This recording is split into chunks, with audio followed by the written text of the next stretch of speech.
Revelator John. Hello, welcome to Revelator John. What is turbulence? Turbulence is a disruption in airflow that creates rapid or chaotic changes to airflow direction and airflow intensity. There can be changes in pressure, temperature, air density, that kind of thing.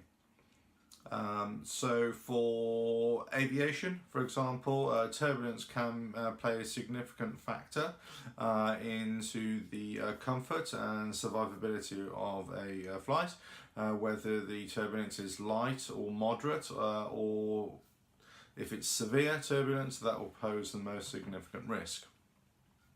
Turbulence can be created by many different factors. So, for example, we can have a geographic effect, a topographic effect. So, any time airflow, wind, for example, flows over a landmass, over a mountain range, for example, then you could have turbulence on the leeward side of the mountain, for example, out into the valleys, downslope, that kind of thing. Any obstruction in the air flow can create the turbulence. So that will disrupt the smooth flow of air, and then it will create eddies and tumbling air on the leeward side, if you will. So that is the turbulent air, is that chaotic, that chaos of direction, chaos in differing directions and speed and velocity of air. It's that rapid change in direction, rapid change in velocity. That's what creates turbulence, and we'll obviously feel that in terms of vibrations or shuddering or sudden losses of altitude in an aircraft, for example. It could also be felt or heard in many ways as well.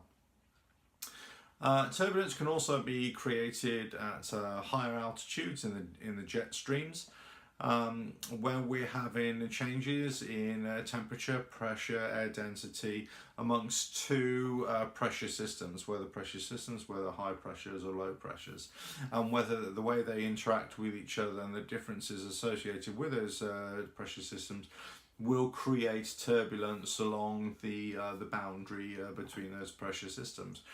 And that would be a higher altitude in the jet stream areas.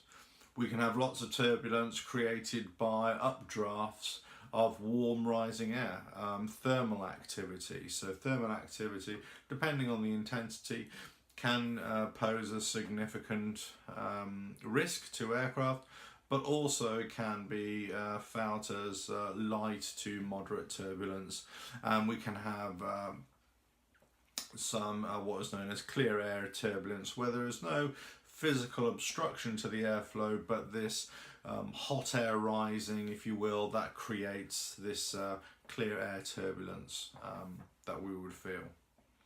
So we can also have turbulence associated with the cloud formation, convective activity, updrafts and downdrafts, especially when we're in the vicinity of thunderstorms.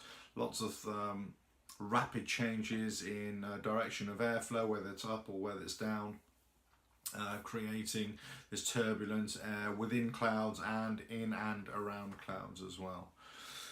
So, we can have the clear air turbulence, we can have jet stream turbulence, we can have turbulence associated with thermal activity, and also any obstruction to an airflow. Now, by extension to that, an obstruction to an airflow, if, let's say, for example, we're talking about smaller obstructions, let's say like a tower or a building or something like that, it will be exactly the same phenomenon. That's on the windward side, where the air is flowing towards the obstruction, the building, for example. It would be relatively smoother air, but on the leeward side and in and around the building, it will be more turbulent. Now, if we have, depending on the shape of the building, will determine the level and the intensity of that turbulence. If a building has been designed in some fashion to be as aerodynamic or as streamlined as possible, then that would minimize the turbulence effect in and around and behind the building itself. So you've got to ask yourself, why would buildings be designed to be more streamlined? Well, for one reason, they will stand up better, they will fare better in windy conditions, in high wind conditions. So be less stress on the building itself, but also be more comfortable for the occupants of those buildings as well. So that's why some buildings, and also more modern buildings and towers, masts, so on and so forth, may have some aerodynamic element within the building design. So the other consideration we have, or the other time we'd say that turbulence may occur, is anytime there is a temperature differential within the atmosphere. So what I'm really talking about here is in the case of a temperature inversion, where we may have colder air sitting below warmer air above.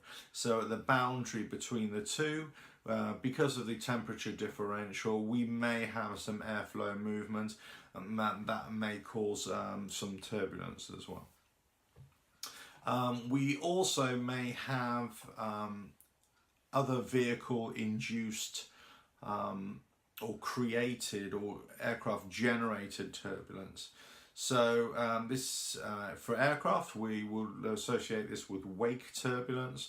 So turbulence that is generated by the flow of air over the wings and towards the tips of the wings, which actually create these wingtip vortices, which actually then get larger and larger. And so when an aircraft is taking off, for example, and especially the larger the aircraft, the heavier the aircraft, the more this wake turbulence is created. So this disrupts the airflow behind and below the aircraft that is taking off.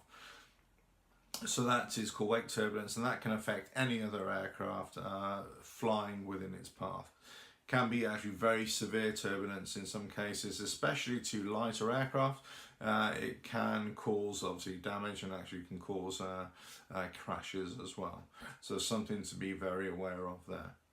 So turbulence can occur for lots of different reasons, or can be caused for lots of different reasons, but essentially it is just the rapid change or the random change in airflow and airflow speed, airflow pressure, airflow temperature, so on and so forth. It can be caused by meteorological events, it can be caused by geographic events, it can be caused by human-induced events, let's say aircraft generating turbulence.